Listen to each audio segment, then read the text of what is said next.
बिस्मिल्लाहिर्रहमानिर्रहीम। अस्सलाम वालेकुम। मरीम साहिबा ने 6 अक्टूबर को जब समाअत के बाद प्रेस कॉन्फ्रेंस की तो उसमें जनरल फैज़ साहब पर बहुत ज़्यादा उन्होंने ताबड़तोड़ हमले किए और इसी तरह से उन्होंने अपनी दरख्वास्त में भी बहुत ज़्यादा अटैक किए जनरल फैज़ साहब पर। तो इस पर बहुत ज़्यादा बात हो रही थी कि मरीम साहिबा ये अचानक दोबारा इस तरह के हमले क्यों कर रही हैं। और साथ ही फिर एक और जो मामला है जो कि अमजद परवेज़ साहब जो मरीम साहिबा के वकील थे वो क्यों उन्होंने माजरत की, ये भी एक बड़ा मुहिम्मा था। इस हवाले से असदुल्ला खान साहब ने 2 खबरें दी, उन पर बात करेंगे, लेकिन कुछ और भी इससे जुड़ी हुई चीज़ें उन पर भी बात करते हैं। देखिए, मरीम साहबा ने 6 अक्टूबर को मीडिया से बात करते हुए शौकत अली सिद्दीकी साहब के बयानात का हवाला दिया और बड़े तकब्बुर, रौनत और गुस्से में वो प्रेस कॉन्फ्रेंस की जब वो जनरल फैज़ साहब का नाम ले रही थी। फिर उन्होंने कहा कि जो पनामा की JIT उसको एक ब्रिगेडियर चला रहा था और हालांकि उस वक्त नून लीग का दौर था, इख्तियारात थे, नवाज शरीफ खुद वज़ीर आज़म थे जब JIT बनी हुई थी, JIT के बाद वो नायल हुए थे। जब वो नायल हो गए थे तब भी शायद नवाज़ी साहब वज़ीर आज़म थे। तो आप तो बड़े ताकतवर लोग हैं, आप तो बड़े जमहूरी लोग हैं, आप तो सिविल सुप्रीमेसी वाले हैं, तो आप उस वक्त कुछ कर लेते। बकौल आपके JIT को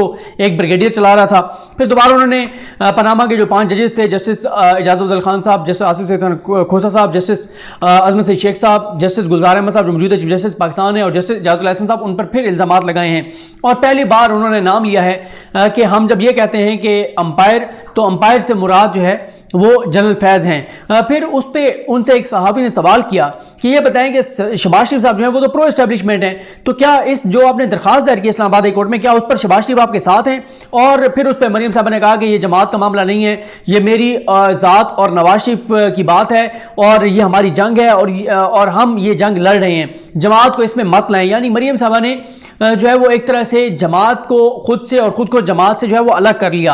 अब इसकी वजूहत क्या है कि एकदम फिर मरीम साहबा जो है वो पाकिस्तान की फ़ौज पर, जनरल फैज़ साहब पर जो DISI थे उन पर क्यों हमले करने लग गई हैं। इसकी कुछ वजूहत तो ये है कि मरीम साहबा को पता है कि उनका केस कमज़ोर है और मुझे ये लगता है कि मरीम साहबा खुद को जेल जाता हुआ देख रही हैं। उनको पता है कि दिफा उनका नहीं है, केस उनका कमज़ोर है, बताने को कुछ नहीं है, इसीलिए जो दरख्वास्त उन्होंने दायर की उसमें भी कोई नई बात नहीं है। और अब वो सियासत करने के लिए, लोगों का ज़रा दिमाग और तरफ लगाने के लिए, ध्यान किसी और तरफ लगाने के लिए एक अपने हवाले से एक बयानिया बना रही हैं कि जी हमारे साथ तो इंतकाम हुआ है और गलत हुआ है। और ये सारी चीज़ें जो 3 साल से मौजूद थी, 3 साल बाद इनको याद आया कि दरख्वास्त के तहत दरख्वास्त दायर करके ये बताएं। और आज तक जज अरशद मलिक साहब की वीडियोस जो हैं वो इन्होंने रिकॉर्ड पर पेश ही नहीं की। शौकत सिद्दीकी साहब को का मामला already supreme court of Pakistan में, तो इसलिए इनको क्योंकि NRO नहीं मिल रहा, ये जो इदारों से चाहते हैं वो इनको उस तरह से डील और ढील नहीं मिल रही, तो इसलिए मरीम साहबा एक बार खुल के जो है वो दोबारा सामने आ गई हैं इदारों पर हमले करने के लिए। और इसमें यह भी है कि इनको नजर आ रहा है कि शहबाज शरीफ का शायद ये, क्योंकि बहुत ज़्यादा बात होती है कि शहबाज शरीफ जो है वो किसी तौर पर इस्टेब्लिशमेंट को काबिल कबूल हो सकते हैं, ये भी एक मफरूज़े पर मबनी बात होती है, क्योंकि ज़ाहिर है शहबाज शरीफ जो है वो हमेशा जो है वो बात करते हैं इदारों के साथ मिलकर चलने की। और अभी भी आप देखेंगे शहबाज शरीफ का ख्याल यह है कि कंटोनमेंट बोर्ड के इलेक्शन में हमें जो वोट मिला है वो काम को इज्जत दो किनारे पर मिला है, वोट को इज्जत दो पे नहीं मिला। क्योंकि पूरे कंटोनमेंट बोर्ड के इलेक्शन में ना नवाज शरीफ की कहीं पे तकरीर हुई है, ना मरियम की कहीं तकरीर हुई है, ना उनका बयानिया दोहराया गया है, ना ही फौज पर हमले किए गए हैं और ना ही जो है वो शहबाज शरीफ ग्रुप के किसी भी बंदे ने उन नारों को दोहराया है। फिर इसी तरह से आप देखेंगे हमजा साहब के बयान देखें जो जनूबी पंजाब में वो जाके दे रहे हैं, वो कह रहे हैं इदारों को मजबूत करना चाहिए, इदारों को कमजोर करके कोई पाकिस्तान का फायदा नहीं होगा, और वो इदारों के हक में बात कर रहे हैं। तो मरीम साहबा असल में जो है वो एक तरह से आप समझें कि शहबाज शरीफ और हमजा शहबाज का काम खराब कर रही हैं। फिर उसके बाद एक और जो मामला, इससे पहले भी आप देखें मरीम साहब ने कहा मैं उस नून लीग में नहीं थी जिस नून लीग ने जो है वो आर्मी चीफ जनरल बाजवा को एक्सटेंशन दी थी। फिर मरीम साहब ये भी कह चुकी हैं कि मेरे और मेरे वालिद के बयानिए का बोझ उठाना जो है वो हर किसी के पास की बात नहीं है, और अब उन्होंने कहा है कि ये मेरी और मेरे वालिद की जंग है। तो अब इसमें एक तो ये हुआ, पहले आपको इस दरखास्त के हवाले से बताते, तो ये दरखास्त इरफान कादिर साहब ने दायर की है, ये दरखास्त जो है वो अब पहले मैंने आपको याद होगा जिस दिन मरीम साहब ने आकर अदालत में बताया था कि अमजद परवेज़ साहब उनका केस लड़ने से उन्होंने इनकार कर दिया, उस दिन भी मैंने किया था कि अब देखना यह है कि क्यों उन्होंने इनकार किया है, या ये ड्रामा है या इनकार किया। तो अब असदुल्ला खान साहब ने यह खबर ब्रेक की है कि कल रात को वो हमारे साथ प्रोग्राम में थे रियासत और अवाम में पब्लिक TV पर, उसमें उन्होंने बताया कि अमजद परवेज़ साहब जो है वो इस हक में नहीं थे कि मरीम साहबा ये दरखास्त दायर करें, क्योंकि उन्हें वो कहते थे कि भाई ये जो आप DISI पर हमले करना चाहती हैं, इल्ज़ाम लगाना चाहती हैं, जो आप ऐसी चीज़ें रखना चाहती हैं जिनका कोई असर नहीं होगा कि इसके ऊपर डिलेइंग टैक्टिक्स हैं, तो मैं ये नहीं करूँगा। तो ये असदुल्ला खान साहब ने जो है वो पहला तो इंकशाफ ये किया है।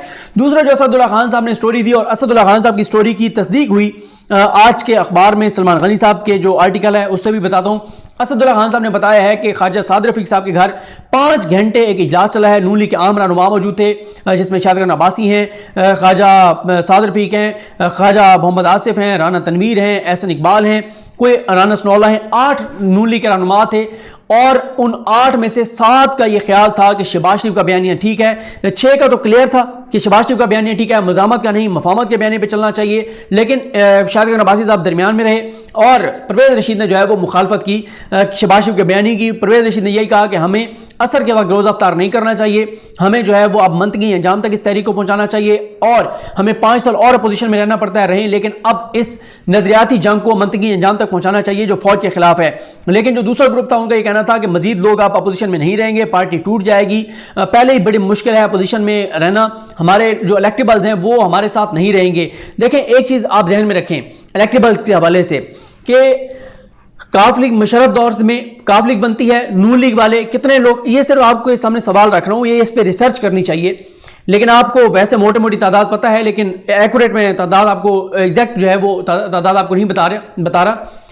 काफ लीग बनती है, नून लीग में जो लोग थे वो काफ लीग में आ जाते हैं, काफ लीग के बाद पीपल्स पार्टी की तादाद में आती है, वही जो काफ लीग में बहुत से लोग थे वो पीपल्स पार्टी में चले जाते हैं और कुछ नून लीग में दोबारा आ जाते हैं। फिर 2013 में जो पीपल्स पार्टी और इधर उधर गए थे वही नून लीग में आ जाते हैं, नून लीग की इख्तियार में आ जाती है। 2018 के इलेक्शन में वही लोग जो नून लीग में थे वो पीटीआई में आ जाते हैं, यानी विनिंग हार्सेस की बात कर रहा हूं, ओल्ड पॉलिटिकल फैमिलीज की बात कर रहा हूं। हर हल्के में 3 खानदान हैं, उन्हीं में से मुकाबला होता है। आप उनके मुकाबले में किसी पीआईडी को खड़ा कर दें, किसी वलीउल्लाह को खड़ा कर दें, किसी साफ शफाफ किरदार वाले जैसे मर्जी बंदे को खड़ा कर दें, जीतते वही हैं जो 2-3 खानदान जो हैं वो वहां पे उन्हीं में से किसी को आप टिकट देंगे तो वो जीतेंगे। तो अब वो नजरियाती नहीं है, वो इक्तदार के लिए वो नून लीग में थे, इक्तदार के लिए वो काफ लीग में चले गए, काफ लीग छोड़ के इक्तदार के लिए पीपल्स पार्टी में आ गए, इक्तदार के लिए फिर वो नून लीग में चले गए, नून लीग से फिर वो इक्तदार के लिए पीटीआई में आ गए। तो वो लोग कभी भी मजीद अपोजिशन में नहीं रहेंगे और ये सारा हुआ है। और इसमें यह भी असदुल्ला खान साहब ने बताया कि वहाँ पे ये भी डिस्कस हुआ कि जो है वो कुछ लोग जाएं नवाज शरीफ को जाके बताएं कि ये सूरत हाल है, पार्टी टूट जाएगी, पार्टी इस बयानी के साथ नहीं खड़ी हो सकती। तो असदुल्ला खान साहब कहते हैं कि मरियम साहबा को इस मीटिंग का पता था कि ये मीटिंग हुई है। उसकी वजह यह है कि ये सब लोग जानते थे कि परवेज रशीद साहब जो है वो इस बयानी के साथ हैं जो मरियम और नवाज शरीफ का है। और मैं आपको खबर वो बता चुका हूं, जब 99 में मार्शल लॉ लगा था तो जो मियां शरीफ हैं उन्होंने रोते हुए कहा था कि मेरे बेटों को मेरी नाफरमानी की सजा मिली है, मैंने उनको कहा था कि परवेज रशीद से दूर रहो, ये परवेज रशीद से दूर नहीं रहे, तो इसलिए इनको ये सजा मिली है। और परवेज रशीद ने इनको फौज के खिलाफ भड़काया है, इनमें फौज के खिलाफ जहर जो है वो भरा है। अब जब मरियम साहब को ये बात पता चली तो असदुल्ला खान साहब का ये एनालिसिस है कि मरियम साहबा ने असल में शहबाज शरीफ पर हमला किया है, उनके बयानिए पर हमला किया। और मरियम साहबा कहते हैं ना खेलूंगी ना खेलने दूंगी, अगर मैं जेल जाऊंगी तो अगला इक्तदार आपको भी नहीं लेने दूंगी। और वो कहती हैं कि वो इस नहज पे इस लड़ाई को ले जाएंगी, उस सतह पे ले जाएंगी कि नून लीग के ऊपर क्रॉस लग जाएगा और नून लीग कभी इक्तदार में नहीं आएगी। वो कहती हैं कि अगर मैं नहीं हूं, नवाज शरीफ ऑलरेडी नाअहल हैं, तायत नाअहल हैं, उनका तो पाकिस्तान अपनी ज़िंदगी में आने का इरादा भी नहीं है अभी तक। गो कि जावेद लतीफ़ साहब बार बार ये दावा कर रहे हैं कि वो इसी साल आ जाएंगे, बहुत बड़ी बात होगी, आ जाएगी, हम सब गलत साबित हो जाएंगे, लेकिन मुझे नहीं लगता कि वो अपनी ज़िंदगी में पाकिस्तान वापस आएंगे। दूसरी जो है मामला वो है जनाब मरियम साहबा, वो भी अभी कन्विक्ट हैं और उनका केस भी कमज़ोर है, दिफा भी उनको होता हुआ नज़र नहीं आ रहा, वो भी अपने आप को जेल जाता देख रही हैं। तो वो कहती हैं कि वो पार्टी के लिए मसाइल इतने खड़े कर जाएं कि शहबाज शरीफ कम अज़ कम जो है वो वज़ीर आज़म न बन सकें। अच्छा, अब मैंने आपको कहा कि असदुल्ला खान साहब की जो खबर है उसको कैसे उसकी तस्दीक हुई, ये आज के दुनिया अखबार में ये है सलमान गनी साहब का। वो कहते हैं कि उधर सियासी महाज पर हुकूमत और अपोजिशन के दरमियान जो है वो मुख्तलिफ इशूज़ के हवाले से रवायती इल्ज़ाम तराशी का सिलसिला आम है, जिससे मुल्क भर में इंतशार और खलफशार नजर आ रहा है। हुकूमत के बाद दूसरी अहम जमात मुस्लिम लीग नून फिलहाल अपने अंदरूनी बहरान से दो चार नजर आ रही है, जिसकी बुनियाद पर ना तो वो कौमी सतह पर हुकूमत के खिलाफ कोई बड़ा सियासी दबाव कायम करने में कामयाब हुई और ना ही खुद इसके अंदर यकसुई और संजीदगी नजर आ रही है। इस हवाले से गैर एलानिया आला सतह का इजलास साबिक वफाकी वजीर ख्वाजा साद रफीक की रिहाइशगाह पर मुनक्कद हुआ, जिसमें पार्टी के सरगर्दा रहनुमाओं शादिक अब्बासी, ख्वाजा आसिफ, परवेज रशीद, एयाज सादिक, एहसन इकबाल, राना सनौला और राना तनवीर हुसैन ने शिरकत की। घंटों जारी रहने वाले इस इजलास में जमात के अंदर पैदा शुदा कन्फ्यूजन पर गौर व खौज किया गया। इसमें असदुल्ला खान साहब ने बताया है कि ये जो है वो 5 घंटे का इजलास था। और ये भी आप देख रहे हैं कि जब से मरीम साहबा ने हमले शुरू किए हैं फ़ौज के ऊपर, जनरल फैज़ के ऊपर, शहबाज शरीफ साहब फिर कमर की तकलीफ का कह के गायब हो गए हैं। इससे पहले जब PDM बनी, शहबाज शरीफ जेल चले गए थे। इससे पहले जब एयरपोर्ट पे नवाज शरीफ और मरीम पहुंचे थे, गिरफ्तार जब उनको किया गया था, उस वक्त भी शहबाज शरीफ एयरपोर्ट पर नहीं पहुंचे थे। और जब सख्त नून लीग ने बयान लिया है तो शहबाज शरीफ जो है वो या बीमार हो जाते हैं या गिरफ्तार हो जाते हैं। उसके बाद लिखा गया कि इजलास में मुल्क की सूरत हाल, आने वाले हालात और इंतखाबात में हिकमत अमली के तय्युन के हवाले से कहा गया कि यह तभी कारगर होगी कि हम जमात के अंदर पैदाशुदा सूरत हाल का सद्देबाब करें, क्योंकि अब हम किसी किस्म की कन्फ्यूजन के मुतहम्मिल नहीं हो सकते। अब फैसला साजी का इख्तियार वाज़ेह होना चाहिए। जमात के अंदर डिसिप्लिन को यकीनी बनाना होगा। जमात के जिम्मेदारान की इस नशिस्त और मशावरत को जमात के अंदर इत्तेहाद के हवाले से अहम करार दिया जा रहा है। और अब यह तहरीक जमात के अंदर मौजूद है कि हुकूमती अदम कारकर्दगी पर महंगाई ज़्यादा आवाम अपोजिशन खुसूसन मुस्लिम लीग नून की तरफ देख रहे हैं, अवाम नून लीग की तरफ देख रहे हैं, और हम अपने अंदरूनी इंतशार के बायस अवाम की आवाज़ बनने और उनके एतमाद पर पूरा नहीं उतर पा रहे। लिहाजा यही वक्त है कि हमें ज़मीनी हक़ाइक़ का इदराक करते हुए आगे बढ़ना होगा। पार्टी के मुस्तकबिल और आने वाले इंतखाबात के हवाले से यकसुई और संजीदगी इख्तियार करना है।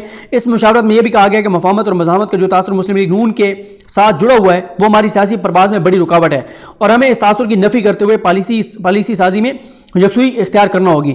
और इस इजलास में तय पाया कि इजलास की तफसीलात से पार्टी के कायद नवाज शरीफ और पार्टी के सदस्य शहबाज शरीफ को आगाह किया जाएगा, और इन तमाम तफसीलात और तहफ़्फ़ुज़ात से आगाह किया जाएगा जो इस इजलास में ज़ाहिर की गई हैं, और उन पर जोर दिया जाएगा कि आने वाले इंतखाबात से कबल जमात की हिकमत अमली और लय अमल के साथ फैसला साजी के इख्तियार का तय्युन किया जाए ताकि हम आगे बढ़ सकें। नून लीग की सियासत पर फिर आगे उन्होंने ज़ाहिर है उन्होंने अपना एनालिसिस जो है वो सारा लिखा हुआ है, उस पर हम नहीं जाते।